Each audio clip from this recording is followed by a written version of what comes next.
ما الذي يفرق بيننا وبينهم؟ منهج السلف، لأن السلف هم الذين فهموا الكتاب والسنة وساروا عليهما، فنحن نتبع السلف الصالح. بسم الله والحمد لله والصلاة والسلام على رسول الله وعلى آله وصحبه ومن تبعهم بإحسان إلى يوم الدين. أما بعد، السلام عليكم ورحمة الله وبركاته. الحمد لله. الله نடியார் عليه بارك الله فيكم. ஹஜ்ஜுடைய வகுப்பின் இன்றைய நாள் இன்ஷா அல்லாஹ் மூன்றாவது பாடம் பிஇذنில்லாஹி ரப்பில் ஆலமீன். அல்லாஹ்வுடைய கிருபையை கொண்டு இன்று மூன்றாவது பாடத்தை ஹஜ்ஜுடைய பாடத்தில் நாம் இன்று பயில இருக்கிறோம். என்ன தலைப்பு? இதுவரை நாம் பார்த்தது 2 பாடங்கள் பார்த்தோம். அதாவது முந்தைய நாளில் சென்ற வியாழக்கிழமையில் முதல் அமர்வில் 2 பாடங்கள். முதலில் முன்னுரையை பார்த்தோம்.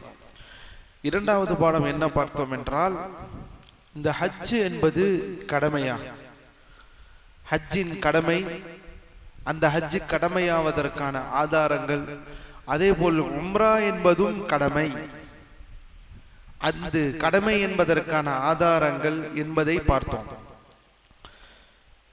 அடுத்ததாக இன்று இந்த மூன்றாவது பாடத்தில் என்ன பார்க்க இருக்கிறோம் என்றால், ஷேக் இப்னு பாஸ் ரஹிமஹுல்லாஹ் அவர்கள் எதை தொகுத்திருக்கிறார்கள் என்றால், ஹஜ் செய்பவர், ஹஜ் செய்யக்கூடியவர் பாவங்களிலிருந்து தௌபா முதலில் செய்ய வேண்டும். ஹஜ் செய்பவர், ஹஜ் செய்ய போகிறேன் என்ற நியத்தை வைப்பவர் பாவங்களை தேடுவதும் அநீதிகளிலிருந்து விடுபடுவதும் கடமையாகும். இதில் ஒரு பாடத்தை இப்னு பாஸ் ரஹிமஹுல்லாஹ் அவர்கள் வைக்கிறார்கள். என்ன என்பதை பார்ப்போம். ஒரு முஸ்லிம் ஹஜ் அல்லது உம்ரா பயணம் மேற்கொள்ள உறுதி பூண்டால், அல்லாஹ்வின் அடியார்களே,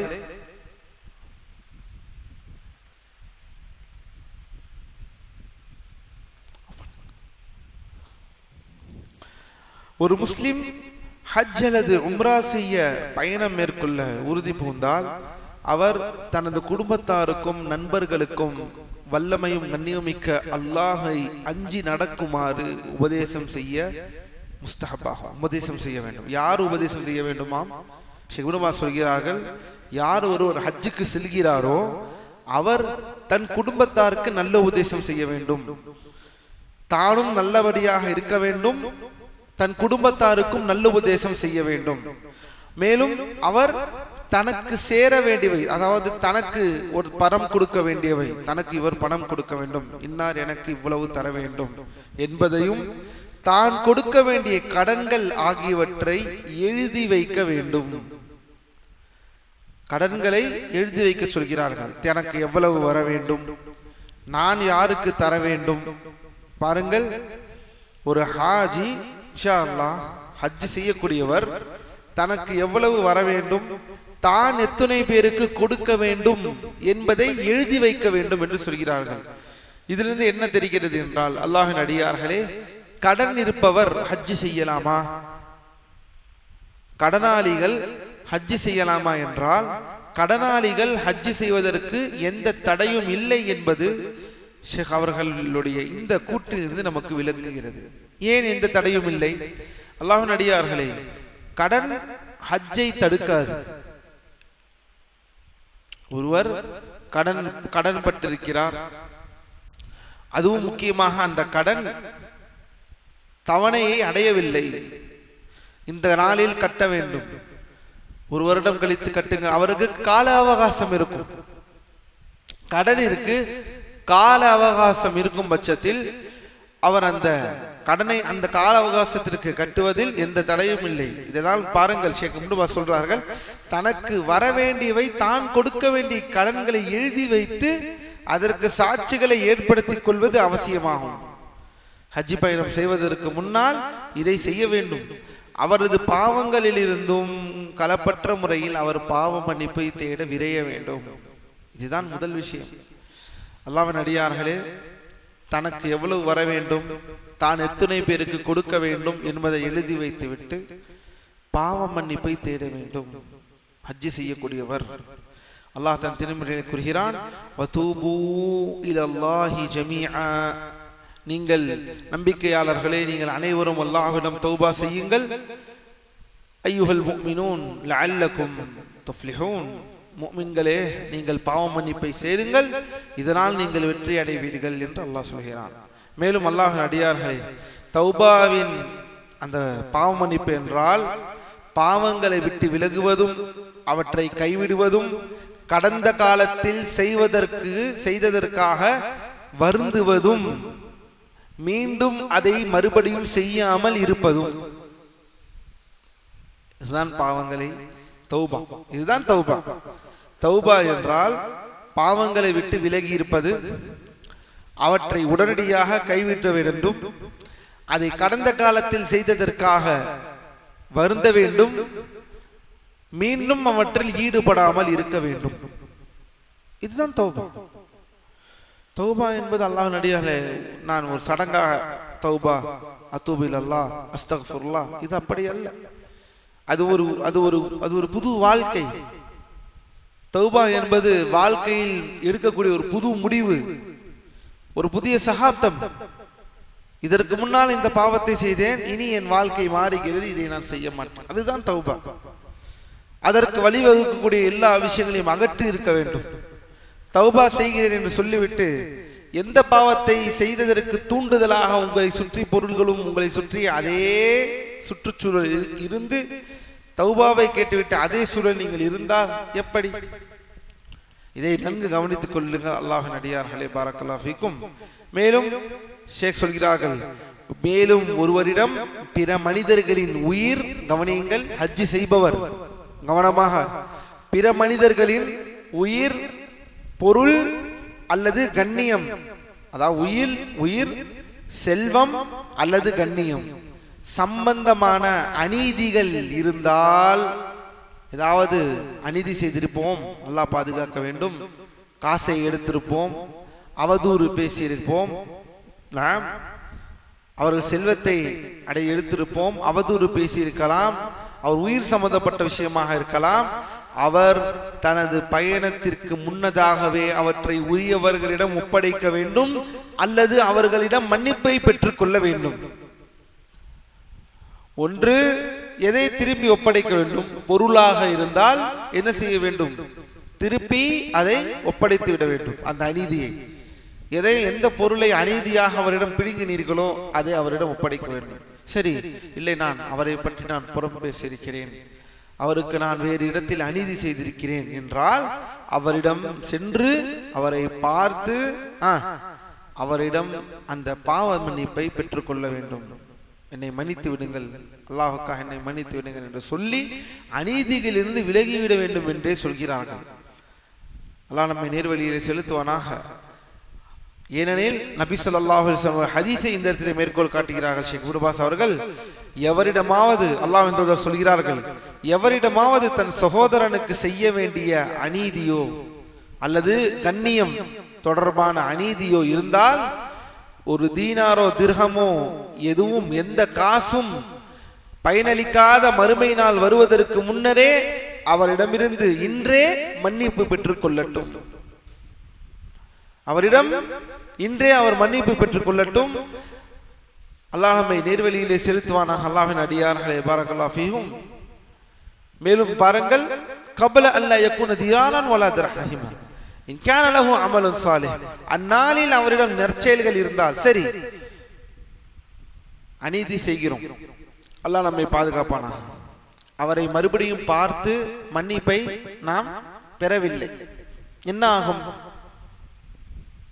மறுமையில் என்ன ஆகும் என்றால், அவரிடம் நற்செயல்கள் இருக்கும், அவர் செய்த அநீதியின் அளவுக்கு அவரிடமிருந்து நற்செயல்கள் எடுக்கப்படும்.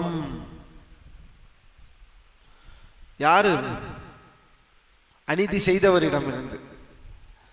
அவர் அநீதியை செய்தவர் உரியவர்களிடம் சென்று பாவ மன்னிப்பை கேட்க வேண்டும்.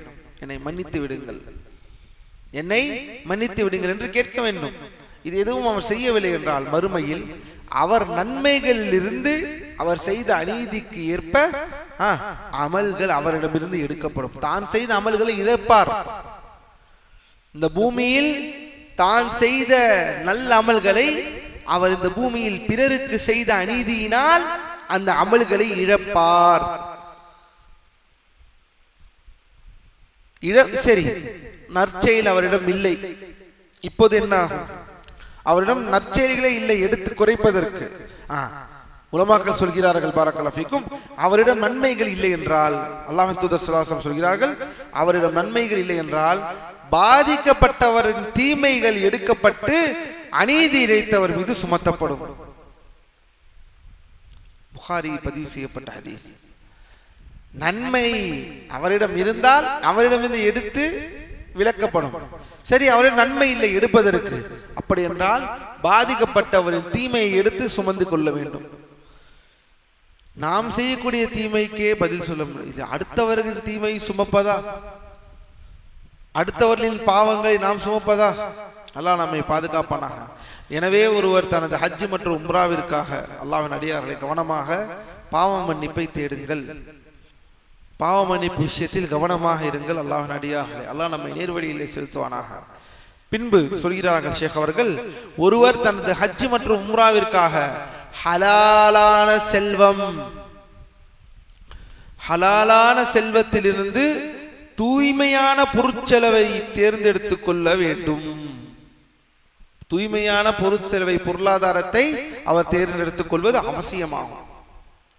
ஏனெனில் நபி ஸல்லல்லாஹு அலைஹி வஸல்லம் அவர்கள் கூறுகிறார்கள் சஹீஹான ஹதீஸில், இன்னல்லாஹ தஆலா தய்யிபுன் ஃபலா யக்பலு லா யக்பலு இல்லா தய்யிபா.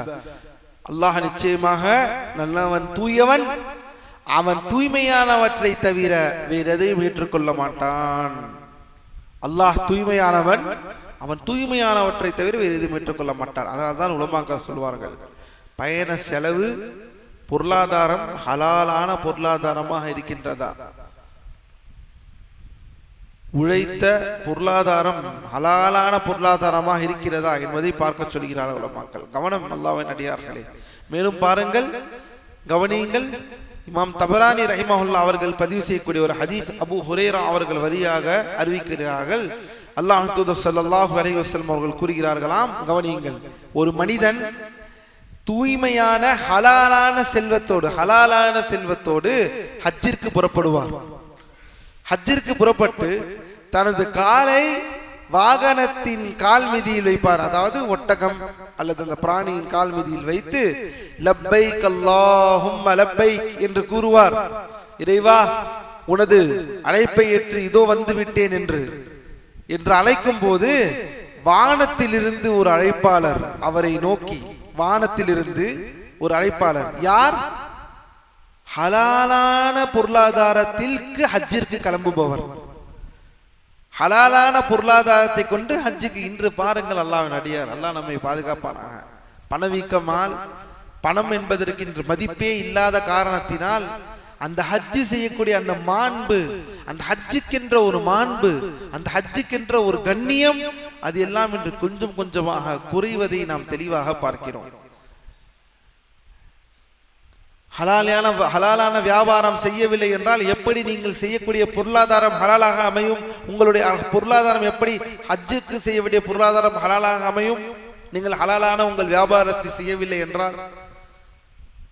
யார் இவ்வாறு ஹஜ்ஜுக்கு புறப்படுபவர், தூய்மையான ஹலாலான செல்வத்தோடு புறப்படுபவர், லப்பைக் அல்லாஹும்ம லப்பைக் என்று சொன்னால் வானத்திலிருந்து ஒரு அழைப்பு வரும். அவரை நோக்கி லப்பைக் வ சஅதைக், உமது வருகை நல்வரவாகட்டும், நீர் பாக்கியம் பெற்றவர், உமது உணவுப் பொருட்கள் ஹலாலானவை, உமது வாகனம் ஹலாலானது, உமது ஹஜ் இன்ஷா அல்லாஹ் ஏற்றுக்கொள்ளப்பட்டது, அது பாவம் கலக்காதது என்று ஒரு அழைப்பு வரும். உமது ஹஜ் ஏற்றுக்கொள்ளப்பட்ட, ஹஜ்ஜுல் மப்ரூர், ஹஜ்ஜுல் மக்பூல் என்று நற்செய்திகள் வரும். அதுவே ஒருவர், மாறாக ஒரு மனிதர் அசுத்தமான ஹராமான செல்வம், வட்டி, மார்க்கம் தடுத்த ஹராமான பொருட்களை விற்பதினால் ஏற்படக்கூடிய லாபங்கள், வியாபாரங்கள், இப்படி சொல்லிக்கொண்டே போகலாம்.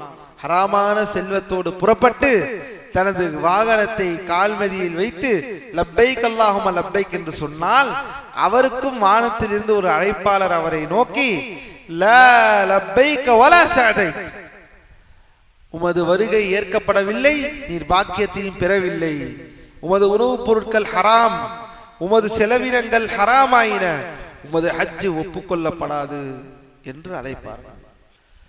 அல்லாஹ் நம்மை நேர்வழியை செலுத்துவானாக. அல்லாஹ்வின் அடியார்களே, பாரக்கல்லாஹு ஃபீக்கும். அல்லாஹ் நம்மை பாதுகாப்பானாக. எனவே எந்த அளவிற்கு தௌபாவை கேட்க வேண்டும், பாவ மன்னிப்பை தேட வேண்டுமோ அதே போல் கடன்களை எழுதி கொள்ள வேண்டும். நமக்கு எத்தனை பேர் தர வேண்டும், நாம் எத்தனை பேருக்கு தர வேண்டும் என்பதை எழுதி வைப்பது. அதே போல் ஹலாலான செல்வத்தை வைத்திருப்பார்களா தன்னுடைய ஹஜ் பயணத்திற்கு, இதையும் நாம் சரி செய்து கொள்ள வேண்டும். மற்றொரு விஷயம், ஹஜ் செய்பவர் மனிதர்களிடமிருந்து இருப்பதை விட்டு தேவையற்றவராக இருப்பதும் அவர்களிடமிருந்து கையேந்துவதை தவிர்த்து பேணுதலாக இருப்பதும் அவசியமாகும். அல்லாஹ்வின் அடியார்களே, பரக்கல்லாஹு ஃபீக்கும். ஹஜ் செய்பவர் யாசகம் கேட்கக்கூடாது, மனிதரிடம் கையேந்தாதீர்கள். அல்லாஹ் ஹஜ் என்பது எப்போது கடமை? ஹஜ் எப்போது கடமை? எல்லாருக்கும் கடமையா? ஹஜ் எல்லோருக்கும் கடமை அல்ல. ஹஜ் யாருக்கு கடமை? யாருக்கு அல்லாஹ் அந்த பொருளாதாரத்தை வழங்கி இருக்கிறானோ, யாருக்கு அல்லாஹ் அந்த ஆற்றலை வழங்கி இருக்கிறானோ, உடல் ஆற்றல், பொருளாற்றல், இந்த இரண்டும் ஒரு சேர இருப்பவருக்குத்தான் ஹஜ் கடமை. இரண்டும் ஒரு சேர இருப்பவருக்குத்தான் ஹஜ் கடமை. அதனால்தான் உலமாக்கள் சொல்கிறார்கள், உங்களிடம் இல்லையா விட்டு விடுங்கள், யாசகம் கேட்க வேண்டாம், மற்றவர்களின் கையில் என்ன இருக்கிறது என்பதை எதிர்பார்க்க வேண்டாம். ஏனெனில் அல்லாஹ் மனிஸ்ததா இலைஹி சபீலா, அதற்கு யார் ஆற்றல் பெற்றிருக்கிறாரோ என்று சொல்கிறான். அப்படி இல்லை என்றால் ஏன் இதை சிரமப்படுத்திக் கொள்ள வேண்டும் என்று உலமாக்கள் சொல்கிறார்கள். உங்களை தேடி வருகிறது, உங்களுக்காக ஒருவர் ஹஜ்ஜுக்கு செலவு செய்ய வருகிறார், தவறில்லை. உங்களுக்காக ஒருவர் ஹஜ்ஜிற்கு செலவு செய்ய வருகிறார், நான் உங்களுக்கு உதவுகிறேன், நீங்கள் ஹஜ்ஜுக்கு செல்லுங்கள். சில பேர் சொல்வார்கள், என் உழைப்பில் மட்டும்தான் ஹஜ்ஜுக்கு போக வேண்டும், இல்லை என்றால் ஏற்றுக்கொள்ளப்படாது. அப்படி எல்லாம் எதுவும் இல்லை. நான் சம்பாதித்த காதில் மட்டும்தான் ஹஜ்ஜு செய்ய முடியுமா? எனக்கு ஒருவர் உதவுகிறார், நான் ஹஜ்ஜிற்கு செல்லலாமா? தாராளமாக செல்லலாம். என்ன ஹலாலாக இருக்க வேண்டும், அவ்வளவுதான். அதுதான் அடிப்படையை தவிர ஒருவர் யாராவது உங்களுக்கு ஹஜ் செய்வதற்கு முன் வந்து உதவுகிறார்கள் என்றால் தவறில்லை, எந்த தவறும் இல்லை. அடுத்ததாக அல்லாஹ்வின் அடியார்கள் இந்த ஹதீசுகளை பாருங்கள். அல்லாஹ்வின் தூதர் ஸல்லல்லாஹு அலைஹி வஸல்லம் அவர்கள் கூறுகிறார்கள், யார் பேணுதலை நாடுகிறாரோ, அதாவது பிறரிடம் கையேந்தாத நிலையில் இருக்கிறாரோ, அவரை அல்லாஹ் பேணுதல் உள்ளவராக ஆக்குவான், அவரை அல்லாஹ் பேணுதலான ஒரு மனிதராக ஆக்குவான். யார் தேவையற்ற நிலையை நாடுகிறாரோ அவரை அல்லாஹ் தேவையற்றவராக ஆக்குவான். பாருங்கள், மற்றவரிடம் நான் தேவையற்றவனாக இருக்கிறேன் என்று அந்த நிலையில் இருப்பவரை அல்லாஹ் உண்மையிலேயே அவரை தேவையற்றவராக ஆக்குவான். மற்றவர்களிடமிருந்து கேட்பதற்கான ஒரு நிலையை அல்லாஹ் அவருக்கு ஆக்க மாட்டான் என்று நபி அவர்கள் சொல்கிறார்கள். அல்லாஹ் நம்மை நேர்வழியை செலுத்துவானாக. அதனால்தான் அல்லாஹ்வின் அடியார்களே, கேட்காமல் இருப்பது, அல்லாஹ் உங்களுக்கு உதவுவான். உங்களை அறியக்கூடிய சகோதரர் உங்களுக்கு என்ன தேவை என்பதை அறிவார்கள், உங்களுக்கு உதவ முடியும் இன்ஷா அல்லாஹ். ஆனால் எல்லாவற்றுக்கும் இப்படி கையேந்துவது, தாருங்கள் தாருங்கள் தாருங்கள் என்று இந்த கையேந்தக்கூடிய நிலை அல்லாஹ்வின் அடியார்களே, அது ஹஜ்ஜிற்காக மட்டுமல்ல, பொதுவாகவே ஒரு முஸ்லிமின் வாழ்க்கை இவ்வாறு கணிக்கப்படக்கூடிய விஷயம் அல்ல என்பதை புரிந்து கொள்ளுங்கள். மேலும் பாரக்கல்லாஹு ஃபீக்கும் இன்னொரு ஹதீஸ் வருகிறது, ஒரு மனிதர் மக்களிடம் யாசித்துக் கொண்டே இருப்பார், இறுதியில் அவர் மறுமை நாள் வரும் பொழுது அவர் முகத்தில் ஒரு துண்டு சதை கூட இருக்காது. யாசித்துக் கொண்டே இருப்பவர் மறுமை வரும் பொழுது அவர் உடம்பில் சதை கூட இருக்காது. அவரை கேட்க கேட்க அவர் உடம்பில் உள்ள சதைகள் யாவும் எங்குவிடும் என்றார் போல் அல்லாஹ்வின் தூதர் ஸல்லல்லாஹு அலைஹி வஸல்லம் அவர்கள் சொல்கிறார்கள். மேலும் அல்லாஹ்வின் அடியார்களே, பாரக்கல்லாஹு ஃபீக்கும், அடுத்த உபதேசம் என்னவென்றால், ஹஜ் செய்பவர் தனது ஹஜ் மற்றும் உம்ராவின் மூலம் அல்லாஹ்வின் திருப்தியையும் அல்லாஹ்வின் திருப்தியையும் மறுமை வாழ்வையும் மட்டுமே நோக்கமாக கொள்வது கடமையாகும். சுப்ஹானல்லாஹ், எவ்வளவு ஒரு மோசமான ஒரு பழக்கம் நம் தமிழ்நாட்டில் இருக்கிறது. என்ன பழக்கம்? யாராவது சொல்லுங்க. ஒரு மோசமான ஒரு பழக்கம், அமல்களை பாழாக்கக்கூடிய ஒரு பழக்கம் இருக்கிறது ஹஜ்ஜி விஷயத்தில். ஹாஜி ஹாஜி என்று போட்டுக்கொள்வது. என்ன போட்டுக்கொள்வது? ஹாஜி, ஹாஜி முகமது ஜுபைர், ஹாஜி முகமது சுல்தான், ஹாஜி ஃபுலான், ஹாஜி இலான். இது எங்கேருந்து வந்தது அல்லாஹ்வின் அடியார்களே? இந்த மோசமான செயல், இந்த மோசமான பழக்கம் எங்கிருந்து வந்தது? அமல்களை வெளிப்படுத்துவது என்றால் அப்படி என்றால் என்ன அர்த்தம்? அது நீங்கள் ஹஜ்ஜிக்கு நான் ஹஜ்ஜி செய்திருக்கிறேன் என்று உங்களை பட்டம் போட்டு நீங்கள் காட்டுவதனால் நீங்கள் எதை அடைந்தீர்கள்? இது எவ்வளவு மோசமான ஒரு பழக்கம்! சுப்ஹானல்லாஹ், என்ன பெருமை இதில்! ஹஜ்ஜி செய்து விட்டேன் என்று காமிப்பதற்காகவே இந்த பழக்கத்தை கொண்டு வந்து விட்டார்கள். இது ஒரு 100 ஆண்டு காலமாக இருக்கிறது. இது ஒரு இப்போது வந்ததல்ல, இது ஒரு 100 ஆண்டு காலமாக இந்த நம்மை பிடித்துக் கொண்டிருக்கிறது. எதற்கெடுத்தாலும் ஹாஜி ஹாஜி என்று பெயருக்கு முன்னால் போட்டுக்கொள்வது, வீட்டு பலகையில் எழுதுவது, ஹாஜி முகமது முஸ்தபா, ஹாஜி முகமது சுல்தான், ஹாஜி அபூபக்கர். எங்கிருந்து வந்தது அல்லாஹ்வின் அடியார்களே? யாராவது இதை செய்திருக்கிறார்களா? ஒரு காலம் 50 ஹஜ்ஜி செய்திருப்பார்கள் சவுதியிலே. 40 ஹஜ்ஜி, வருடா வருடம் ஹஜ்ஜி செய்பவர்கள் இருக்கிறார்கள். இந்த புது சட்டம், நாம் ஏற்கனவே சொன்னது போல் 5 வருடத்திற்கு ஒரு முறைதான் ஹஜ்ஜி செய்ய முடியும் என்ற அந்த சட்டம் எல்லாம் வருவதற்கு முன்னால் பழைய காலத்தில் 50, ஏன் இப்னு பாஸ் ரஹிமஹுல்லாஹ் ஏறத்தாழ 77 - 80 ஹஜ்ஜி செய்திருக்கிறார்கள் என்று வருகிறது. அவர்கள் எல்லாம் ஹாஜி என்று போட்டுக் கொண்டிருக்கிறார்களா? அவர்கள் எல்லாம் ஹாஜி என்று தங்களை அடையாளப்படுத்திக் கொள்கிறார்களா? 10, 30, 40 எல்லா வருடமும் ஹஜ்ஜி செய்பவர்கள் இருந்தார்கள். இந்த சட்டம் எல்லாம் வருவதற்கு முன்னால் எல்லா வருடமும் ஹஜ்ஜி செய்பவர்கள் இருந்தார்கள். அவர்கள் எல்லாம் தங்களை என்ன ஹாஜி என்று அழைத்துக் கொண்டிருந்தார்கள். இது எங்கிருந்து வந்தது ஹாஜி என்று? அல்லாஹ் நம்மை பாதுகாப்பானாக. இது அமல்களை வெளிப்படுத்துவது, அதுவும் ஹஜ்ஜு போன்ற ஒரு அமல்கள் என்றால் என்ன? அல்லாஹ்வின் அடியார்கள், அல்லாஹ்வுக்கும் நமக்குமான. இன்று நம்மை சுற்றி இருக்கக்கூடிய இந்த சோசியல் மீடியாவால் நம் அமல்கள் யாவும் பாழாகுவது நம் கண் முன்னாலே தெரிகிறது. நம் தொழுகை, நம் நோன்பு, அல்லாஹுக்கும் நமக்குமான உறவு, அந்த தனி உறவை கூட அதை விலாகாக எடுத்து அதை பொது தளத்திற்கு கொண்டு வந்து பேசினால்தான் அந்த அமலே செய்ய முடியும் என்றால் அது அல்லாஹுக்காக செய்யப்பட்ட அமலா? அல்லாஹ் நம்மை பாதுகாப்பானாக. எனவே ஹஜ் உம்ரா மூலம் அல்லாஹ்வின் திருப்தியையும் மறுமை வாழ்வையும் மட்டுமே நோக்கமாக கொள்வது கடமையாகும். அந்த புனிதமான இடங்களில் அல்லாஹ்வை திருப்திப்படுத்தும் சொல்லாலும் செயலாலும் அவனை நெருங்க வேண்டும்.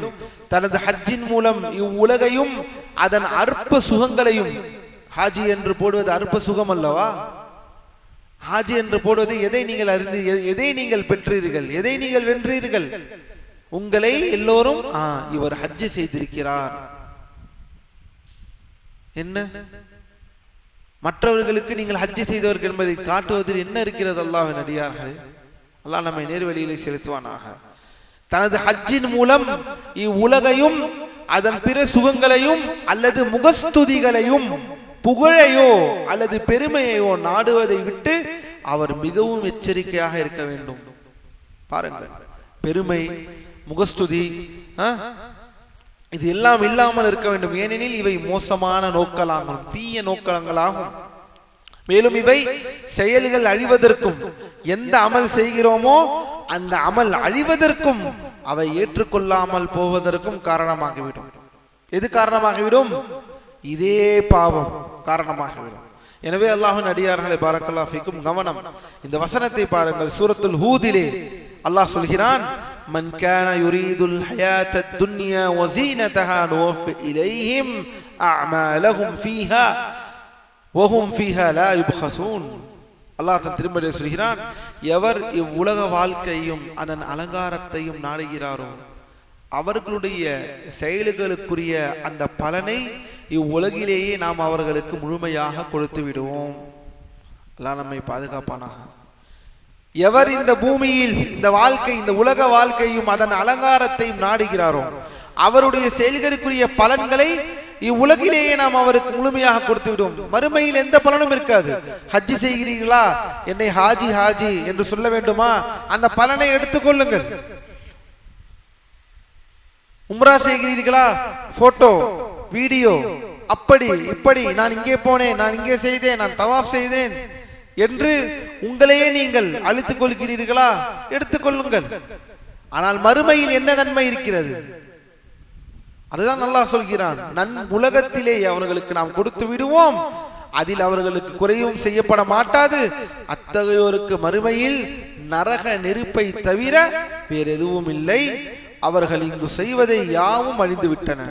அவர்கள் இங்கு செய்ததை எல்லாம் அழிந்து விட்டன. அல்லாஹ் நம்மை பாதுகாப்பானாக. அல்லாஹ் நம்மை பாதுகாப்பானாக. அல்லாஹ்வின் அடியார்களே கவனம்.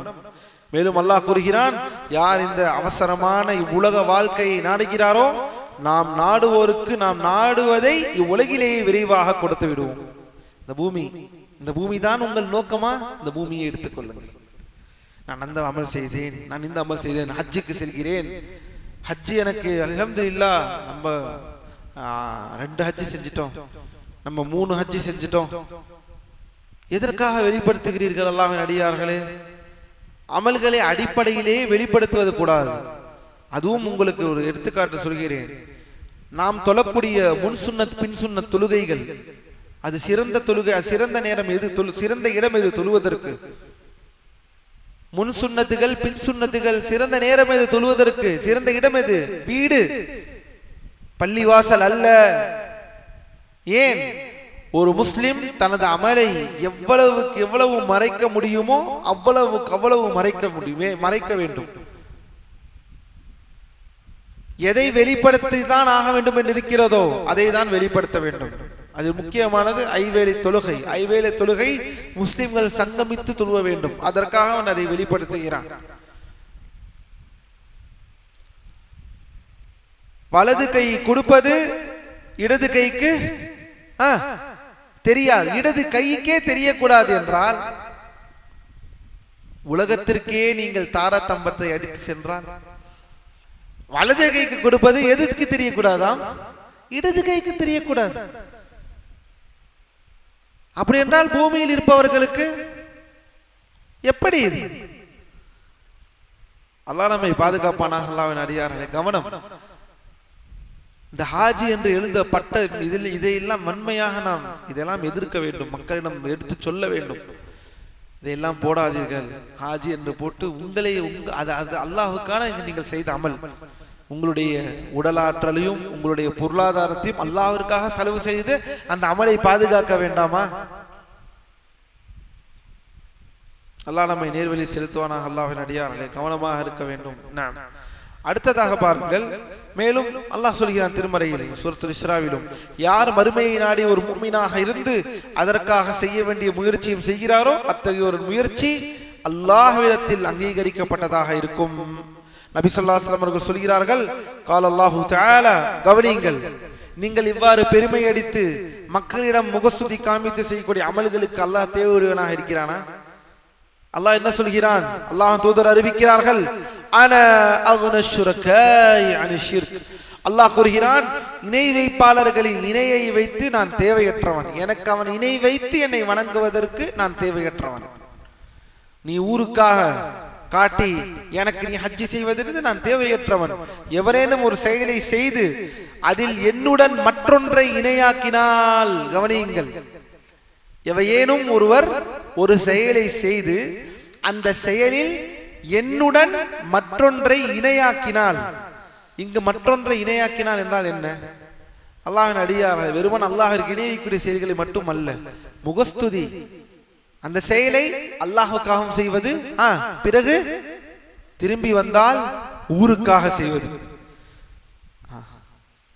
ஊருக்காக. இது எல்லா வணக்கமும் அமையும், இது எல்லா வணக்கமும் வந்துவிடும். இந்த ஹதீஸ் மிக மகத்துவமான ஹதீஸ், ஹதீஸுல் குத்ஸி. ஹதீஸுல் குத்ஸி என்றால் என்ன? ரப்புல் ஆலமீன் சொல்வதை அல்லாஹ்வின் தூதர் நமக்கு அறிவித்தது. அல்லாஹ்வின் தூதர் நமக்கு அறிவித்ததை என்ன சொல்வோம்? ஹதீஸுல் குத்ஸி. மிகவும் கண்ணியப்படுத்தப்பட்ட ஹதீஸ். ஏன் எனில் அல்லாஹ்வின் பேச்சு. கவனம் அல்லாஹ்வின் அடியார்களே, அல்லாஹ் நம்மை நேர்வழி செலுத்துவானாக. யார் ஒருவர் என்னுடைய செயலில் அவர் அதில் என்னுடன் மற்றொன்றை இணையாக்கினால் அவரையும் அவரது இணையையும் நான் விட்டுவிட்டேன், எனக்கு வேண்டாம் என்று அல்லாஹ் சொல்கிறான் ரப்பல் ஆலமீன். அதை நான் விட்டுவிட்டேன். மேலும் அவர் அல்லாஹ்வின் அடியார்களே, அடுத்த உபதேசம் ஷேக் இப்னு அப்பாஸ் சொல்கிறார்கள், மேலும் ஹஜ் செய்பவர் தனது பயணத்தில் கவனியுங்கள், தனது பயணத்தில் இரையச்சமுடைய நல்ல மனிதர்களோடு தன்னுடைய பயண நண்பர்களாக ஆக்கிக் கொள்ள வேண்டும். நல்ல மக்கள், நல்ல மக்களுடன் பயணத்தில் அல்லாஹ்வை வழிபடக்கூடியவர்கள், இரையச்சமுடையவர்கள் மற்றும் மார்க்க நுணுக்கங்களை அறிந்த, ஃபிக்ஹ் தெரிந்த நல்லோர்களை தோழர்களாக ஆக்கிக் கொள்வது அவசியமாகும். இன்று பாருங்கள் அல்லாஹ்வின் அடியார்களே, டிராவல்ஸிலேயே வழிகேடு வந்து விடுகிறது. நீங்கள் எப்படிப்பட்ட டிராவல்ஸை பிடிக்கிறீர்கள் என்பதிலேயே இன்று பிரச்சனையாக ஆரம்பமாகி விடுகிறது. நீங்கள் தர்காக்கு செல்லுபவனும் அல்லாஹ்விற்கு இணை வைப்பதை பிரபலமாக கூடியவனுடைய ஹஜ் நிறுவனத்திலிருந்து நீங்கள் டிராவல்ஸில் நீங்கள் சென்றால் உங்கள் ஹஜ் எவ்வாறு சரியாக அமையும்? உங்களுக்கு பிதஅத்தையும், உங்களுக்கு ஷிர்கையும், உங்களுக்கு இணை வைப்பையும், உங்களுக்கு அனாச்சாரங்களையும் கற்றுத்தரக்கூடியவருடைய ஒரு டிராவல்ஸை எடுக்க முடியுமா? இல்லை. அது அப்படி, அதில் அந்த வசதி எல்லாம் இருக்கிறது. எந்த வசதி இருக்கிறது? அந்த வசதி இருக்கிறது என்றால் ஓரளவு கொள்கைக்கு சமரசம் இல்லாத இவர்களிடம் சென்று போய் நீங்கள் ஹஜ் செய்யுங்கள் அல்லாஹ்வின் அடியார்களே. எந்த வசதியை பார்த்து மார்க்கத்தை தொலைக்கப் போகிறீர்கள்? அல்லாஹ் நம்மை நேர்வழியில் செலுத்துவானாக. சாதாரண விஷயம் அல்ல இது, இதில் கவனம்.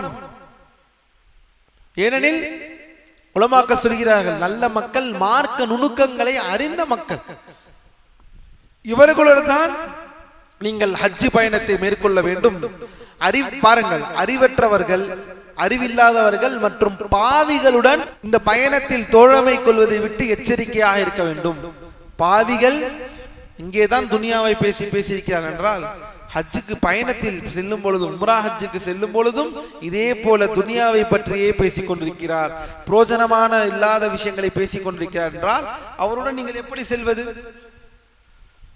எனவே கவனம் அல்லாஹ்வின் அடியார்களே. இது எங்கிருந்து ஆரம்பமாகும் என்றால், டிராவல்ஸை நீங்கள் சூஸ் செய்வதிலிருந்தே இந்த பிரச்சனை வந்துவிடும்.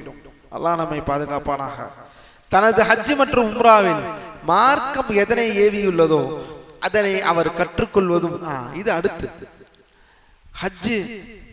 ஹஜ்ஜினா என்னன்னே தெரியாது, ஆனால் நான் ஹஜ், என்னிடம் காசு இருக்கு, அந்த காசை நான் கட்டுவேன், அவர்கள் எனக்கு பேக் ஒன்று கொடுப்பார்கள், அது கொடுப்பாங்க, இது கொடுப்பாங்க, எடுத்துக்கொண்டு நான் ஹஜ் செய்வேன். இதுதான் ஹஜ்ஜா? இப்படித்தான் ஹஜ் இருந்ததா? ஒருபோதும் இல்லை அல்லாஹ்வின் அடியார்களே. அந்த ஹஜ் என்பது அது ஒரு அழகிய வணக்கம். அந்த வணக்கத்தை கொஞ்சம் கூட கற்றுக்கொள்ளாமல், அந்த வணக்கத்தை கொஞ்சம் கூட படிக்காமல் எப்படி ஹஜ் தெரியாது? முன்னாடி ஒருவர் செல்வார், கைடு, அவர் சொல்றது அப்படியே கேட்டு போயிடுவார். அவர் என்னெல்லாம் செய்யறாரோ அந்த கைடை பார்த்துட்டு நான் அப்படியே கேட்டுட்டு போயிடுவேன். அல்லாஹ் நம்மை பாதுகாப்பானாக. அல்லாஹ்வின் அடியார், அப்படின்னா எப்போதுதான் படிக்க போகிறோம்? எப்போதுதான் இந்த கல்வியை நாம் எடுக்க போகிறோம்? தனது ஹஜ் மற்றும் உம்ராவில் மார்க்கம் எதனை ஏவியுள்ளதோ அதனை அவர் கற்றுக்கொள்வதும், அதில் தெளிவு பெறுவதும், தனது சந்தேகமானவை, தனக்கு சந்தேகமானவை குறித்து அறிஞர்களிடம் வினவுவதும் அவசியமாகும். அப்போதுதான் அவர் ஒரு தெளிவான பார்வையில் இருக்க முடியும் தன்னுடைய வணக்கம் சார்ந்த விஷயத்தில். இதெல்லாம் எங்கே நடக்கிறது? இதெல்லாம் எங்கே நடக்கிறது என்று ஹஜ் ஒருவர் செய்கிறார் என்றால் ஹஜ்ஜை பற்றி படிக்கிறாரா? ஹஜ்ஜை பற்றி குறைந்தபட்சம் ஹஜ் நாள் என்றால் என்ன, ஹஜ்ஜை எவ்வாறு செய்ய வேண்டும் என்பது ஏதாவது? இதுவும் இல்லை. சரி, டிராவல்ஸ்காரர்கள் இதற்கென்று கூப்பிட்டு ஒரு கிளாஸ் வைத்தாலும் அதற்கும் வருவதில்லை. எனக்கு பைய மட்டும் கொடுத்துருங்க, எனக்கு அந்த கிட்ட மட்டும் கொடுத்துருங்க, அந்த கொடை, அந்த இஹ்ராம் துணி, அந்த பர்ஸு, இதெல்லாம் எனக்கு கொடுத்துருங்க, இதை வாங்கி வச்சுக்கிறேன். அல்லாஹ் நம்மை பாதுகாப்பானாக, அல்லாஹ்வின் அடியார்கள், அல்லாஹ் நம்மை நீர்வழி செலுத்துவானாக. பின்பு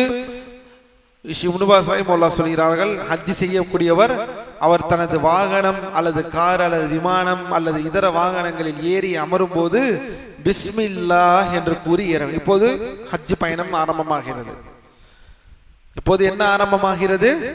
ஹஜ் பயணம் ஆரம்பமாகிறது. சரியா? இதெல்லாம் ஹஜ் செய்வதற்கு முன்னால் ஒரு முஸ்லிம் தன்னை சரிப்படுத்திக் கொள்ள வேண்டும். அல்லாஹ்வின் அடியார்கள், ஹஜ் செய்வதற்கு முன்னால், பிளைட்டில் ஏறுவதற்கு முன்னால் அல்லது ஏர்போர்ட் போவதற்கு முன்னால், இங்கிருந்து காரில் இருந்து ஏர்போர்ட் செல்கிறோமே, கொச்சி ஏர்போர்ட் இருக்கு, அதற்கு முன்னால் இதெல்லாம் சரி செய்து காரில் அமரும் போது பிஸ்மில்லாஹ் என்று சொல்லி, அல்லது பிளைட்டில் அமரும் போது பிஸ்மில்லாஹ் என்று சொல்லி அல்லாஹை புகழ்ந்து பின்னர் 3 முறை அல்லாஹு அக்பர், அல்லாஹு அக்பர், அல்லாஹு அக்பர் என்று கூறுவது முஸ்தஹபாகும், விரும்பத்தக்கது. பின்பு அவர் இந்த துஆவை ஓத வேண்டும். சுப்ஹானல்லதி சஹ்ஹர லனா ஹாதா வமா குன்னா லஹு முக்ரினீன் வ இன்னா இலா ரப்பினா லமுன்கலிபூன். இந்த வசனம் அல்லாஹ் தன் திருமறையில் கூறுகிறான், எங்களுக்கு இந்த வாகனத்தை வசப்படுத்தி கொடுத்தவன் அல்லாஹ்வே மிக தூய்மையானவன்.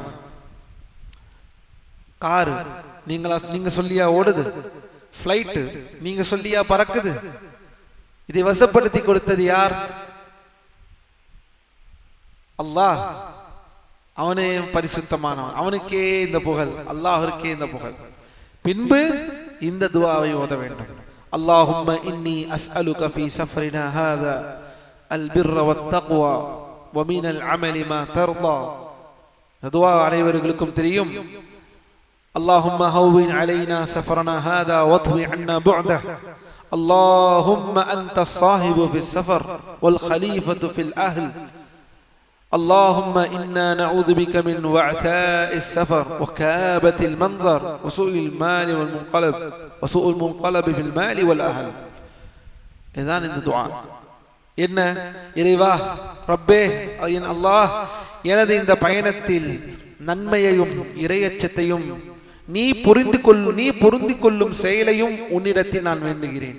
நான் அஸ்அலுக ஃபீ சஃப்ரின் ஹாதா அல் பிர்ர வத் தக்வா வ மினல் அமலி மா தர்தா. இதை கேட்டு எங்களது இந்த பயணத்தை எங்களுக்கு இந்த பயணத்தை எளிதாக்கு, அதன் தொலைவை எங்களுக்கு சுருக்கு, அந்த பயண தொலைவை தூரத்தை எங்களுக்கு சுருக்குவாயாக. யா அல்லாஹ், நீயே பயணத்தில் தோழனாகவும் நாங்கள் இல்லாத நேரத்தில் குடும்பத்தை கவனித்துக் கொள்பவனாகவும் இருக்கிறாய். என்ன அழகான ஒரு துஆ தெரியும் அல்லாஹ்வின் அடியார்களே. நாங்கள் இந்த பயணத்திலும் நீதான் எங்களோடு இருக்கிறாய், நாங்கள் விட்டு சென்ற எங்கள் குடும்பத்திற்கும் நீதான் இருக்கிறாய். மேலும் அல்லாஹ்வே, பயணத்தின் சிரமத்தில் இருந்தும் திரும்பி வரும்போது கவலை தரும் காட்சிகள் இருந்தும் செல்வம் மற்றும் குடும்பத்தில் ஏற்படும் தீய மாற்றங்கள் இருந்தும் உன்னிடம் பாதுகாப்பு தருகிறேன். இந்த துஆவை எல்லாம் கேட்டுவிட்டு அவர் செல்ல வேண்டும். இப்னு உமர் ரலியல்லாஹு அன்ஹு அவர்கள் வழியாக நபி ஸல்லல்லாஹு அலைஹி வஸல்லம் அவர்கள் ஹதீஸ், இது அறிக்கப்பட்ட ஹதீஸ். அவர் தனது பயணத்தில் வேற என்ன செய்ய வேண்டும்? துஆவை சொல்லி முடித்ததற்கு பிறகு தன் பயணத்தில் இஸ்திக்ஃபார் தேட வேண்டும். ஒரு ஹாஜி, ஹஜ் செய்யக்கூடியவர், உம்ரா செய்யக்கூடியவர் பயணத்தில் அல்லாஹ்வை துதிக்க வேண்டும், துஆக்கள் அதுகாரங்களை ஓத வேண்டும், இஸ்திக்ஃபார் தேட வேண்டும், குர்ஆன் ஓத வேண்டும் மற்றும் அதன் கருத்துக்களை சிந்திப்பது. இதுதான் முக்கியம். கவனியுங்கள், வெறுமனே நாவால் ஓதி விடுவது மட்டுமல்ல, எப்போதுதான் அல்லாஹ்வின் அடியார்களே மனது சிந்திக்க போகிறது மார்க்கம் சார்ந்த எழுத்துக்களை. கதை புக்கு படிக்க சொன்னால் தமிழில் அவ்வளவு படிக்கிறோம். மார்க்கம் சார்ந்த எழுத்துக்களை எப்போது நாம் சிந்திக்க போகிறோம்? சிந்திக்குவதற்கு எப்படி? ஒன்று அரபி மொழி தெரிந்திருக்க வேண்டும், அல்லது தமிழில் மொழிபெயர்க்கப்பட்டதையாவது படித்து சிந்தனை இருக்க வேண்டும். இன்று பெரும்பாலானவர்களிடம் இந்த சிந்தனையே இல்லை. துவா புக்கு, ஹஜ்ஜுக்கு போறோம் துவா புக்கு, என்ன சரி துவா புக்கு தரோம், துவாவை புக்கு ஒரு சடங்காக வாயால் சொல்லிவிட்டால் போதுமா? அது என்ன ஆழமான கருத்துக்களை தருகிறது, அது என்ன கருத்தை சொல்கிறது, அந்த துவாவின் மகத்துவம் என்ன, அது என்ன சொல்ல வருகிறது என்பதையெல்லாம் எப்போதுதான் சிந்திக்க போகிறோம்? குர்ஆன் ஓதுகிறோம், அந்த குர்ஆனின் கருத்துகள், அந்த குர்ஆனின் விளக்கங்கள், இதெல்லாம் எப்போது உள்ளத்தில் குடிபோக போகிறது? ஒன்று அரபி மொழி தெரிந்திருக்க வேண்டும், அல்லது மொழிபெயர்க்கப்பட்டதையாவது படிக்க வேண்டும். அந்த ஹஜ் பயணத்தில் கூட இதெல்லாம் செய்வதற்கு தயாராக இல்லை. அல்லாஹ் நம்மை பாதுகாப்பானாக. மேலும் கவனியுங்கள், ஐவேளை தொழுகைகளை ஜமாத்துடன் தொழுவதை பேண வேண்டும். வீண் பேச்சுகள், தனக்கு தொடர்பு இல்லாத விஷயங்களில் தலையிடுதல், பாருங்கள் அங்குதான் அவ்வளவு சண்டை நடக்கும். ஹஜ் என்று சொல்லிவிட்டு அந்த இடத்தில் அவ்வளவு சண்டை. இதெல்லாம் ஏன்? இந்த வீண் பேச்சுகள் பேசுவதால் ஏற்படக்கூடிய விஷயங்கள்.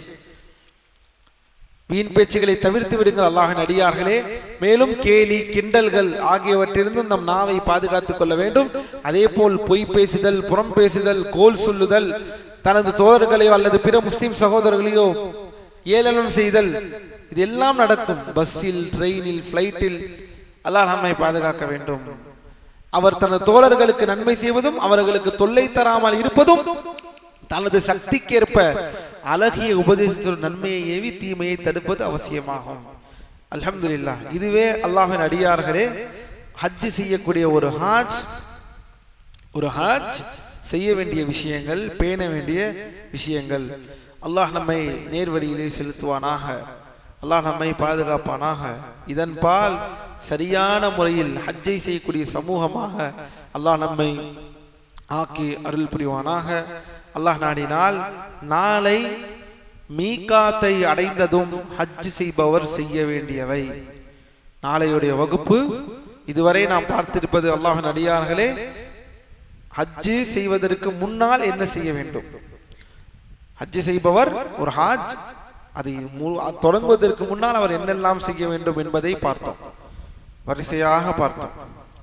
நாளை வகுப்பில் இன்ஷா அல்லாஹ் மீகாத்தை அடைந்ததும் ஒரு ஹாஜ், நம்முடைய இந்த தொடர் வகுப்பில் ஹாஜ் என்று சொல்வோம். ஹாஜ் என்றால் என்ன? ஹஜ் செய்யக்கூடியவர். சவுதி ஹஜ்ஜுக்கு சென்றால், உம்ராவுக்கு சென்றால் சொல்வார்கள் அல்லவா, யா ஹாஜ் யா ஹாஜ் யா ஹாஜ் யா ஹாஜ் அப்படின்னு சொல்வார்கள். அது என்றால் என்ன? ஹஜ் செய்யக்கூடியவர். இஸ்முல் ஃபாயில், ஹஜ்ஜுடைய ஃபிஇலின், ஹஜ்ஜ என்ற ஃபிஇலின் இஸ்முல் ஃபாயில் தான் ஹஜ். அல்லாஹ் நம்மை நேர்வழி செலுத்துவானாக. நாளைய வகுப்பில் மீகாத்தை அடைந்ததும் ஹஜ் செய்பவர் செய்ய வேண்டியவை என்ற அந்த பாடத்தை நாம் படிப்போம் இன்ஷா அல்லாஹு தஆலா. இதை கேட்டோமோ அதன்படி செயல்படுத்தக்கூடிய மக்களாக அல்லாஹ் நம்மை ஆக்கி அருள் புரிவானாக. சுப்ஹானக்கல்லாஹும்ம வ பிஹம்திக அஷ்ஹது அல்லா இலாஹா இல்லா அன்த அஸ்தக்ஃபிருக வ அத்தூபு இலைக். அஸ்ஸலாமு அலைக்கும் வ ரஹ்மத்துல்லாஹி வ பரகாத்துஹு. بيننا وبينكم السلف، بيننا وبينكم الكتب. كان أحمد يقول البدع بيننا وبينكم الجنائز.